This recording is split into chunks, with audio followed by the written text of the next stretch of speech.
India's #1 director SS Rajamouli and Rama Rajamouli వల్ల నేను చనిపోతున్నాను. అందుకు సంబంధించి నేను ఇస్తున్న మరణ వాంగ్మూలం.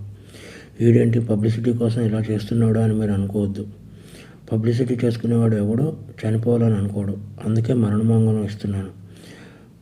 నేను పనిచేసిన వాళ్ళలో ఎంఎం కీరవాణి, గుండం గంగరాజు గారు, చంద్రశేఖర్ ఇలేటి, అను రాఘవపూడి, మైత్రి మూవీస్ ఎంఓ చెర్రి,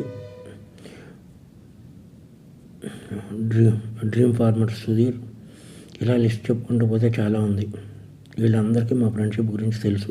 మేము ఎంత క్లోజ్ ఫ్రెండ్స్ ఏంటి అనేది అందరికీ తెలుసు. స్టోరీలోకి వస్తే మాది 1990 నుంచి ఫ్రెండ్స్. మాది 34 సంవత్సరాల ఫ్రెండ్షిప్.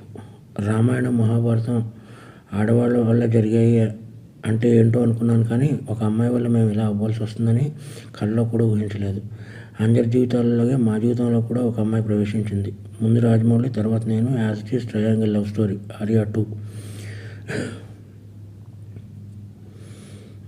కానీ ముగ్గురం క్లోజ్ కాబట్టి ఇప్పుడు ఏం చేద్దాంరా నేను రాజమౌళిని అడిగితే, ఏం చేస్తాం, మీరు సాక్రిఫైస్ చేయాలి అన్నాడు. అలా ఎలా కుదురుతుంది, అలా సాక్రిఫైస్ చేయడం కుదరదు, మనం ముగ్గురం కలిసి ఉందాం అన్నాను. అది దారుణంగా ఉంటుంది అన్నాడు. అప్పుడు నేను పెళ్లి చేసుకున్నాను, అప్పుడు నలుగురం కలిసి ఉందాం అన్నాను. అది చాలా చండాలంగా ఉంటుంది, సమాజం ఒప్పుకోదు అన్నాడు. పరిస్థితి ఏంటంటే కాలం అన్నీ మార్చేస్తుంది, మీరు సాక్రిఫైస్ అవ్వండి అన్నాడు. ఓకే అని చెప్పి నేను సాక్రిఫైస్ అయిపోయాను. ఎందుకంటే కెరియర్ బిగినింగ్లో ఉన్న ఎవరో వర్క్ లేదు. ఇదంతా శాంతినివాసన్ కంటే ముందు జరిగిన విషయం. అప్పటికి ఇంకా కెరియర్ పీక్స్ రాలేదు. ఈ చిన్న చిన్న గొడవలకి ఇమ్మెచ్యూరిటీతో కొట్టుకుని చేయడం కంటే ఇది బెటర్ కదా అని చెప్పి నేను సాక్రిఫైస్ అయిపోయి పని చేసుకుంటూ వచ్చాను.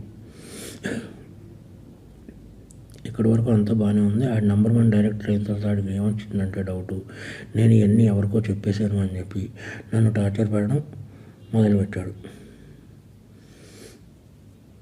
నా 30 సంవత్సరాల జీవితాన్ని ఆడి కోసం సాక్రిఫైస్ చేసినందుకు నన్ను టార్చర్ పెట్టడం మొదలుపెట్టాడు. ఎందుకు అంటే, ఒకసారి ఆడికి నాకు చిన్న ఆర్గ్యుమెంట్ జరిగితే మన స్టోరీని సినిమాకి ఇంత ఇస్తాను అని ఒక మాట అన్నందుకు నాకు నరకం అంటే ఏంటో చూపించాడు. నా రిలేషన్ కట్టు భైరవగాడు, చెంపాగాడు, కార్తికేయ గాడిని వీళ్ళందరినీ మేము పెంచాం. ఆడిని బాబా అంటారు, నన్ను బాబా అంటారు. అందరిని పెంచాం. వీళ్ళందరూ దూరం అయిపోయారు. నా ఫ్యామిలీ మొత్తం దూరం అయిపోయింది. ఎందుకంటే ఈ #1 డైరెక్టర్ అయ్యేటప్పుడు ఈ శాసించేస్తున్నాడు ప్రపంచాన్ని. శాసించేసి నన్ను చంపేయాలన్నంత టార్చర్ పెట్టాడు. ప్లస్ నేను గాడ్సన్ కాదు, అండ్ మహాత్మను చేయడానికి నేను శ్రీను. అందుకని చెప్పి నేను ఈ డెసిషన్ తీసుకున్నాను. ఈ డెసిషన్ తప్పు రైట్ అనేది నాకు పర్సనల్. 55 years ఎలాగ అయిపోయినాయి నాకు. 55 yearsలో నో మ్యారేజ్, నో ఇది, ఓన్లీ సింగిల్ ఇలా బ్రతికారు. బట్ ఇలా నా వల్ల నా జీవితంలో ఎవరి జీవితం అవ్వకూడదని యూత్కి నేను ఇచ్చే సలహా ఏంటంటే, కెరియర్ని బిల్డ్ చేసుకోండి, అమ్మాయిల జోలికి వెళ్ళకండి. ఇది ఫ్రెండ్స్ నేను చెప్పదలుచుకున్నది. ఎందుకంటే బాధ వస్తుంది. ఒక ఫ్రెండ్ వల్ల నా జీవితం ఇలా అయిందా. ఒక ఫ్రెండ్ కదా, ఫ్రెండ్ ఎప్పుడో అక్కడ అమరేశ్వర్ క్యాంప్ నుంచి మెడ్రాస్ వెళ్ళి, మెడ్రాస్ నుంచి వైజాగ్ వెళ్ళి, వైజాగ్ నుంచి హైదరాబాద్ వచ్చి ఎన్నో కలలు కానీ ఫైనల్గా నేను ఏ డిస్టర్బ్ చేయకపోయినా సరే వీడందరికీ చెప్పేసి ఉంటాడని ఒకే ఒక రీజన్తో నన్ను టార్చర్ పెట్టడం మొదలుపెట్టాడు. కాబట్టి మీ అందరితో షేర్ చేసుకుని, అట్లీస్ట్ ఆడికి చెప్పినా అర్థమవుతలేదు కాబట్టి మీ అందరితో షేర్ చేసుకోవాలని చెప్పి షేర్ చేసుకుంటున్నాను. ఇది ప్లస్ ఇంకొకటి, ముగ్గురు మధ్య జరిగిన దానికి సాక్ష్యాలు అది ఏముండవు.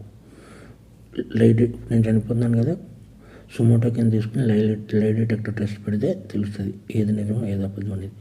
ఎవరైనా లై డిటెక్టర్ టెస్ట్ పెడితే నిజాలు బయటపడతాయి.